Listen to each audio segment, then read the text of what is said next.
Welcome to my YouTube channel. मैं विधान विश्वासु आज एक बहुत अच्छा वीडियो लेके आया है कि हम लोग जानते हैं ऑलरेडी जो 8 पे कमीशन का गठन के बारे में आपका जो कैबिनेट है सेंट्रल गवर्नमेंट में उसने अप्रूव कर दिया कि पे कमीशन जो 8 पे कमीशन है वो लागू होगा।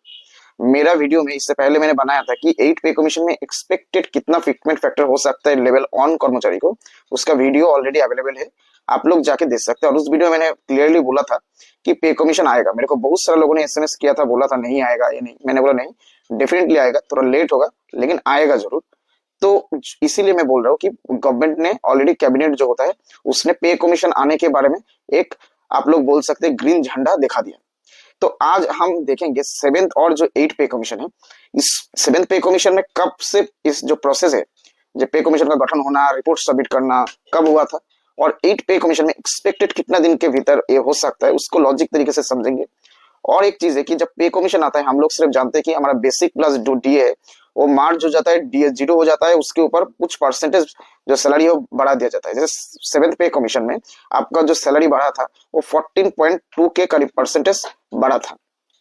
तो हम लोग इतना ही जानते हैं, लेकिन जब 8 पे कमीशन आता है सिर्फ बेसिक डीए मार्च होता है और सैलरी का वृद्धि नहीं होता है, उसके साथ बहुत सारा अलाउंसेस जो होता है, बहुत सारा जो फैसिलिटीज होता है उसमें भी चेंजेस आता है। इसीलिए जब ये पे कमीशन आती है तब ये जो फैसिलिटीज सेंट्रल गवर्नमेंट एम्प्लॉइज होता है, डिफेंस फोर्स होता है या पेंशनर होता है सेंट्रल गवर्नमेंट, सबको सिर्फ सैलरी में नहीं बहुत सारा जगह में बेनिफिट होता है। और किस किस जगह में इंपॉर्टेंट जगह में वृद्धि होता है उसके बारे में हम लोग इन डिटेल्स देखेंगे। और ये जो रिपोर्ट सीपीसी में आया था उसके साथ लॉजिक तरीके से देखेंगे कि 8 पे कमीशन का कब तक 8 पे कमीशन में आप लोगों का जो 8 पे कमीशन का जो डिक्लेयर हो सकता है उसको इंप्लीमेंट कब से हो सकती है। चलिए उसके ऊपर नजर डालते हैं। तो जब 7th पे कमीशन के बारे में जब फर्स्ट कैबिनेट ने अप्रूव किया था कि 7th पे कमीशन गठन होगा, ये जो डेट था वो था 25 सितंबर 2013। तब जो हमारा एक्स प्राइम मिनिस्टर है मनमोहन सिंह जी, उन्होंने इस दिन को कैबिनेट के सहायता से अप्रूव कर दिया था कि 7th पे कमीशन आने वाला है। और अब जो करंट गवर्नमेंट है उस गवर्नमेंट ने जो 8 पे कमीशन गठन होगा कैबिनेट में जो मतलब परमिशन दिया है, ये जो चीज होता है, तो ये हो गया आपका जो डेट है वो 16 जनवरी 2025 में हो गया। मतलब 16 जनवरी 2025 में सेंट्रल गवर्नमेंट का जितना एम्प्लॉय और पेंशन है सबके लिए तो मतलब अच्छे खबर आ गया कि 8 पे कमीशन आने वाला है। तो ये हो जाता है कि पहले गवर्नमेंट से डिक्लेयर होना कि कब पे कमीशन आएगा। तो ऑलरेडी 8 पे कमीशन के बारे में आ गया था, इसका मतलब 8 पे कमीशन गठन होगा।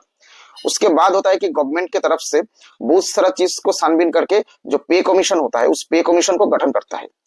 तो जो पे कमीशन का गठन हुआ था जो 7th सीपीसी में, वो हुआ था 28 फरवरी 2014।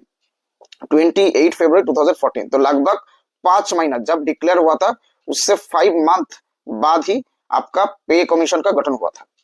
और ये जो टाइम है इस टाइम के भीतर 4 फरवरी 2024 में कौन इस पे कमीशन का चेयरमैन होगा और बाकी दो मेंबर होगा वो बता दिया गया था। तो वो था AK मैथ्यूर, जिन्होंने 7th सीपीसी का जो चेयरमैनशिप था पे कमीशन का उन्होंने किया था, और उनका नाम गवर्नमेंट से डिक्लेयर हुआ था 4 फरवरी 2014 में। तो हम जो चीज देखते हैं कि अगर 7th पे कमीशन जब आया था तब 1/1/2016 से उसको लागू किया गया था। तो इस बार जो 8 पे कमीशन आएगा वो भी ऑन 2026 से लागू होगा। लेकिन 7th पे कमीशन का जो डिक्लेयर है वो पे कमीशन आने से 2 साल से भी ज्यादा पहले मतलब सितंबर 2013 में ही डिक्लेयर कर दिया गया था। लेकिन जो 8 पे कमीशन का डिक्लेयर है वो अभी जनवरी 25 में डिक्लेयर कर दिया। मतलब 1/1/26 से अगर इसको इंप्लीमेंट करना है तो मतलब 1 साल से भी कम टाइम है, लेकिन 7th पे सीपी में डिक्लेयर होने से बाद 2 साल से भी अधिक टाइम था। तो इसीलिए उनके पास सफिशिएंट स्टाफ टाइम था कि पे कमीशन को 5 महीना बाद उन्होंने स्टैब्लिश किया। लेकिन इस बार मेरे को जितना लगता है कि पे कमीशन का गठन आपका फरवरी टू मार्च 2025 में हो जाना चाहिए। फरवरी टू मार्च 2025 तक पे कमीशन का गठन हो जाएगा। जिन्होंने पे कमीशन जो लोग होता है वो लोग उसके बाद सैलरी कितना वृद्धि हो सकता है उसका रिकमेंडेशन गवर्नमेंट को देगा, और गवर्नमेंट उसको अप्रूव करे ना करे उनके ऊपर है। तो 2 से 3 महीना के भीतर हमको लगता है कि जो पे कमीशन का जो एस्टेब्लिशमेंट में है वो हो जाना चाहिए।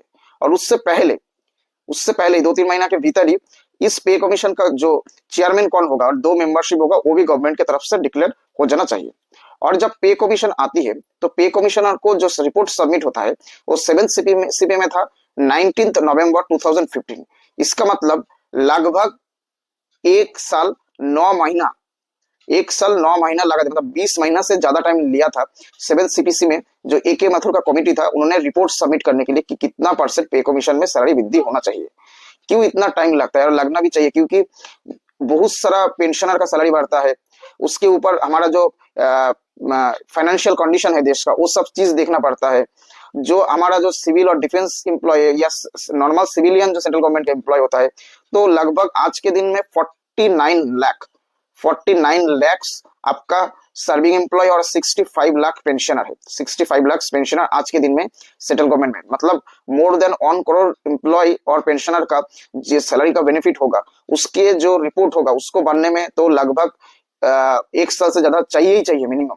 उस टाइम 1 साल 9 महीना लिया था, लेकिन इस बार क्या हो कि बहुत लेट से पे कमीशन का डिक्लेयर हुआ। तो मेरे को जितना लगता है कि 15 महीना टू 18 महीना तक जो पे कमीशन 8 पे कमीशन का जो रिपोर्ट है वो सबमिट हो जाना चाहिए, क्योंकि गवर्नमेंट से तो एक 26 से इंप्लीमेंट करेगा तो उसको ज्यादा डिले करने का कोई मतलब नहीं, तब तो सैलरी को एडीआर करके देने से ही देना पड़ेगा। तो इसीलिए मेरे को जितना लगता है कि अगस्त सितंबर 2026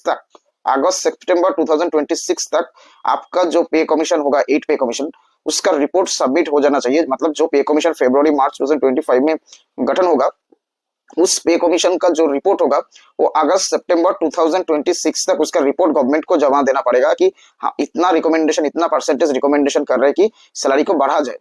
तो उसके बाद उसको कैबिनेट में अप्रूव होगा, बाकी जो प्रोसेस होगा उसके बाद उसको इम्प्लीमेंट होगा। चलिए वो जो डेट होता है एक्सपेक्टेड हम लोग वो भी चीज जानते हैं लॉजिक तरीके से। 7 सीपीसी में जो रिकमेंडेशन पे कमीशन दिया था उसके लगभग 6 महीना से अधिक टाइम के बाद 29 जून 2016 में कैबिनेट ने उस रिकमेंडेशन को मान लिया था और उसको मानने के बाद जो सैलरी था वो लगभग डीए के साथ मार्च करने के बाद 14.2% बढ़ाया था जब 7 सीपीसी आया था। तो ये जो टाइम था 6 महीना, क्योंकि उनके पास सफिशिएंट टाइम था, लेकिन जो 8 पे कमीशन है इसने ऑलरेडी डिले कर दिया।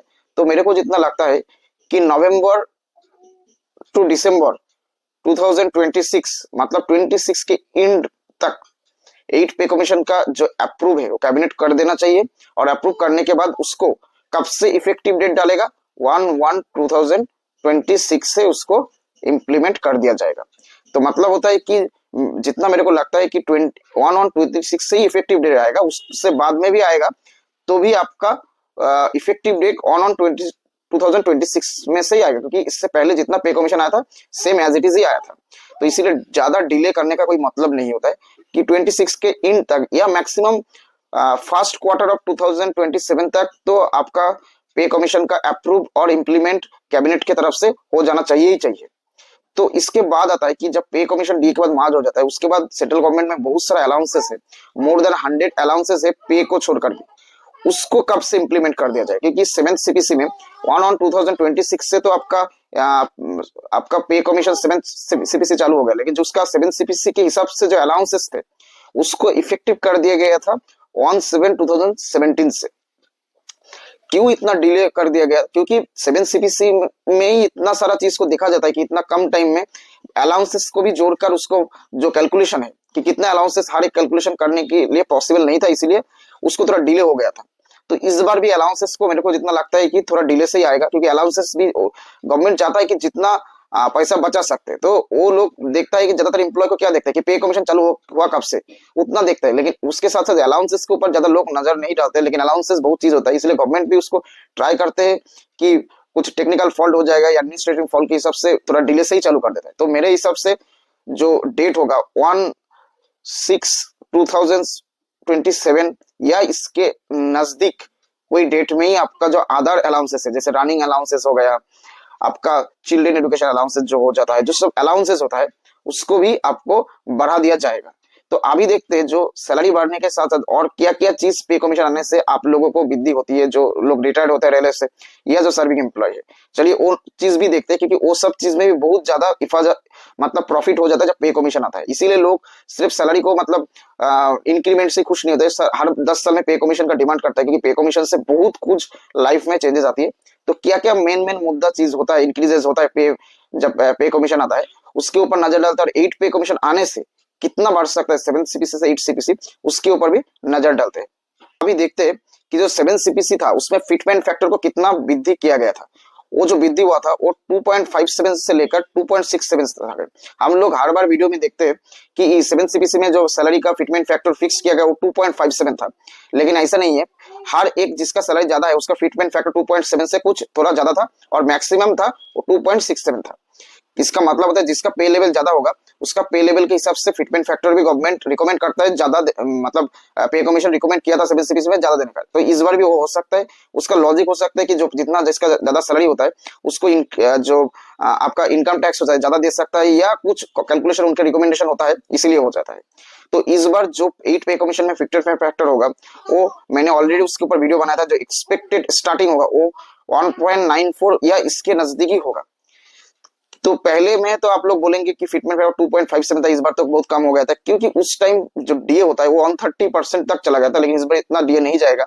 तो वृद्धि में तो आपको 14 to 20% का ही वृद्धि होगा, लेकिन फिटमेंट फैक्टर कम होगा। तो फिटमेंट फैक्टर कम होने से मतलब ये नहीं है कि पहले जो 7 सीपीसी में सैलरी बढ़ा है इस बार इससे कम होगा, ऐसा नहीं है।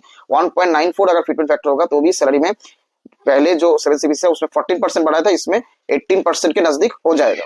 तो मिनिमम मेरे को लगता है कि जो 8 सीपीसी होगा उसमें फिटमेंट फैक्टर 1.94 से स्टार्ट होकर कुछ तक बढ़ सकता है। उसके ऊपर वीडियो में लेके आऊंगा, वो अलग से वीडियो होगा जिसमें लेवल 2 से लेकर ऊपर एपेक्स तक जिन लोगों का पे लेवल है उसमें कितना फिटमेंट फैक्टर फिट हो सकता है उसके ऊपर मैं वीडियो बनाऊंगा।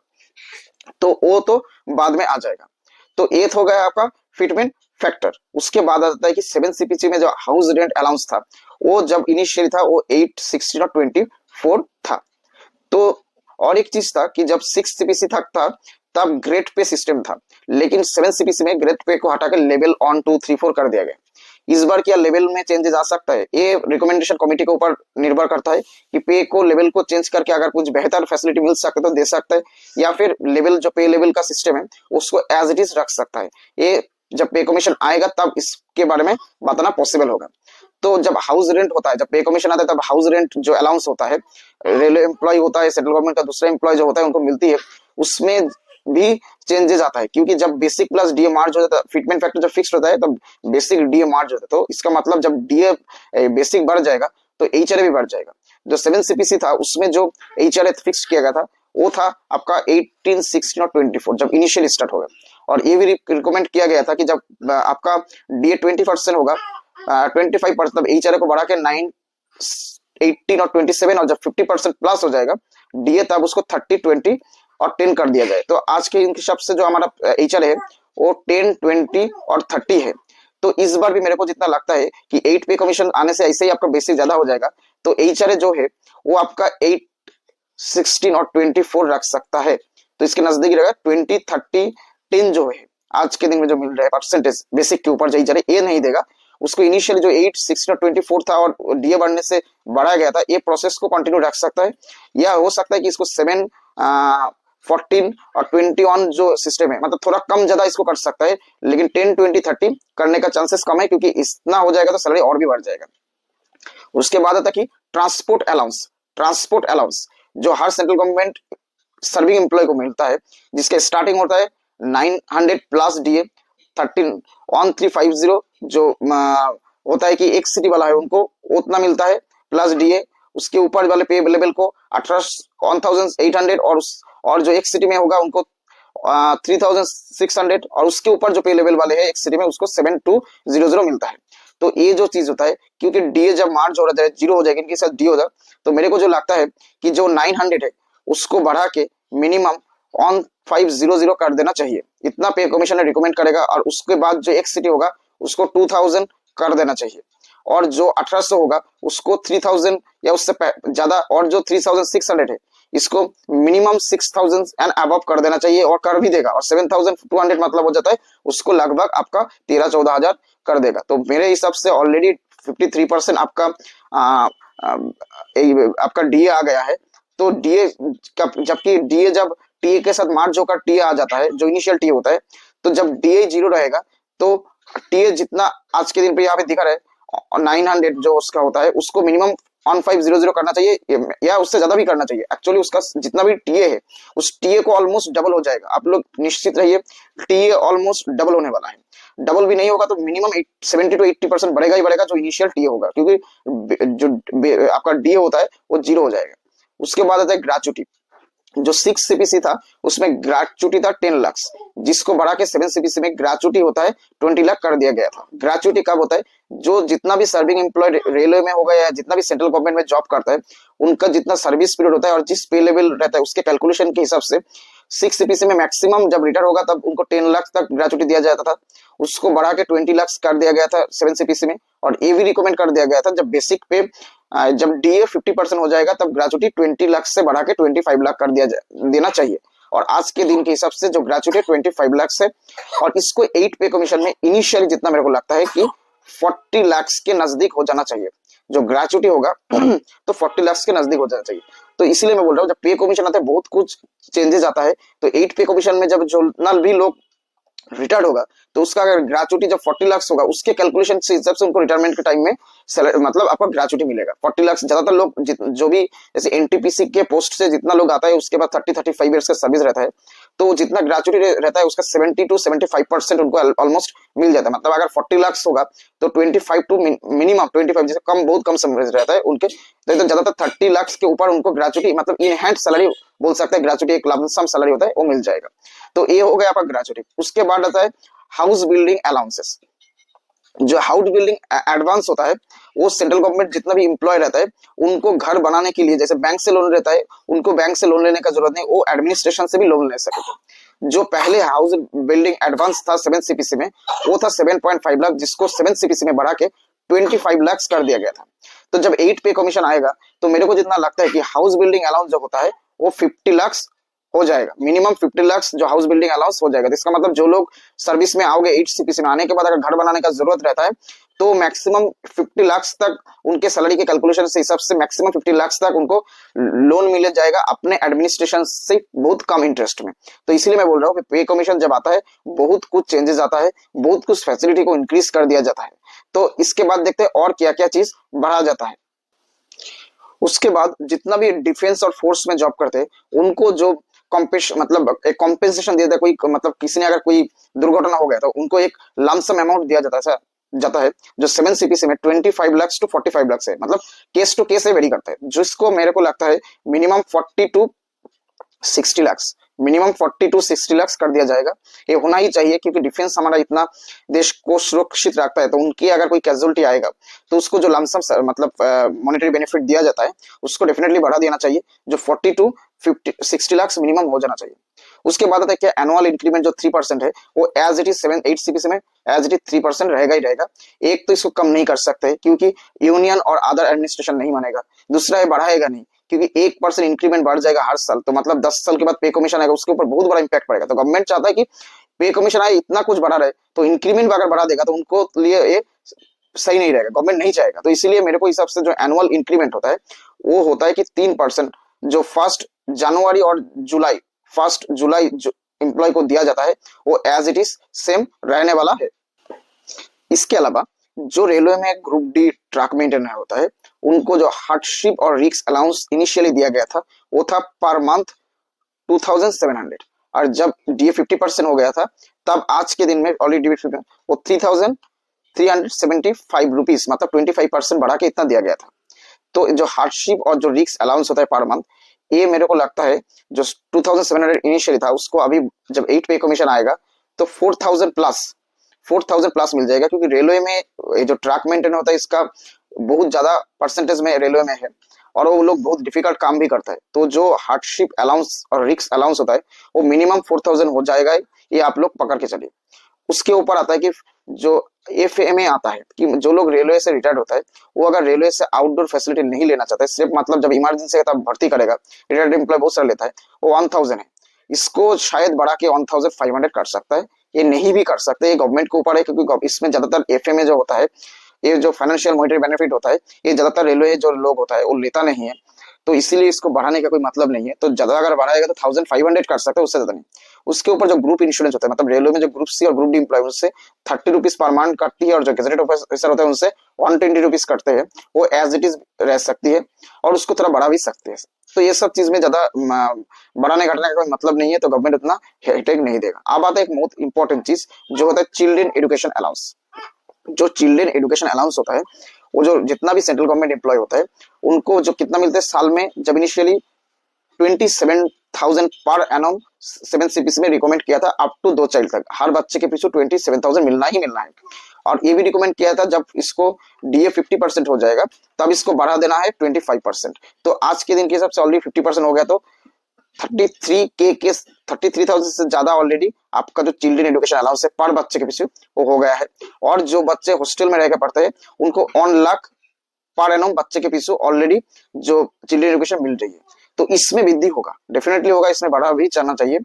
तो ये कितना वृद्धि होना चाहिए, क्योंकि गवर्नमेंट को तो हर साल ये देना है, हर एक गवर्नमेंट सेंट्रल गवर्नमेंट को देना है, तो इसको बढ़ाएगा लेकिन बहुत ज्यादा नहीं बढ़ाएगा। तो कितना बढ़ाएगा चलिए वो देखते हैं। तो ऑलरेडी 33 के तो हो गए, तो इसको मेरे को जितना लगता है minimum 40K to 45,000 40,000 to 45,000 minimum कर देना चाहिए। और कर भी देगा, देख लेना 40,000 तो कर ही देगा जो चिल्ड्रन एजुकेशन अलाउंस होता है हर बच्चे के पीछे। और जो हॉस्टल में रहकर बच्चे पढ़ती है जिसमें 1 लाख अभी मिल रही है उसको 1.5 लाख तक कर देना चाहिए, और कर भी देंगे आपका चिल्ड्रन एजुकेशन अलाउंसेस। तो जब पे कमीशन आती है तो सिर्फ जो सैलरी में 14%, 20%, 15% बढ़ती है, सिर्फ नहीं बढ़ती है, उसके साथ अलाउंसेस को अगर जोड़ लेंगे तो और भी सैलरी में 2-3-4% बढ़ जाता है। वो लोग नहीं दिखाता है लेकिन वो सैलरी में इम्पैक्ट आता है। तो इसीलिए जो ज्यादा चीज होता है मैं बता दिया। इसके अलावा बहुत सारे अलाउंसेस है, उसके ऊपर और एक वीडियो बना, जैसे रनिंग अलाउंसेस ऑलरेडी मिल रही है, जितना भी रेलवे में आपका रनिंग स्टाफ जैसे लोको पायलट, गुड्स गार्ड उनको मिलती है, उसके भी वृद्धि होगा जब 8 पे कमीशन आएगा। तो ये था छोटा जानकारी। इसके रिगार्डिंग आपको और कुछ भी जानना है मेरे को डेफिनेटली कमेंट करके बताइएगा, मैं ट्राई करूंगा उसका रिप्लाई देने का। एक चीज मैं बता देता हूँ कि मेरा इसके ऊपर ऑलरेडी वीडियो है फिटमेंट फैक्टर लेवल ऑन कर्मचारी के लिए। इसके बाद जो 2 से अबव जितना भी रेलवे एम्प्लॉय रहेगा या सेंट्रल गवर्नमेंट उनके लिए फिटमेंट फैक्टर कितना हो सकता है, क्योंकि फिटमेंट फैक्टर सबके लिए एक नहीं होता है, थोड़ा थोड़ा ज्यादा कम ज्यादा होता है, और कितना होता है वो मैं बताएंगे। और जितना भी पेंशनर होगा उनके लिए भी सैलरी में कितना वृद्धि होगा उसके बारे में बताएंगे।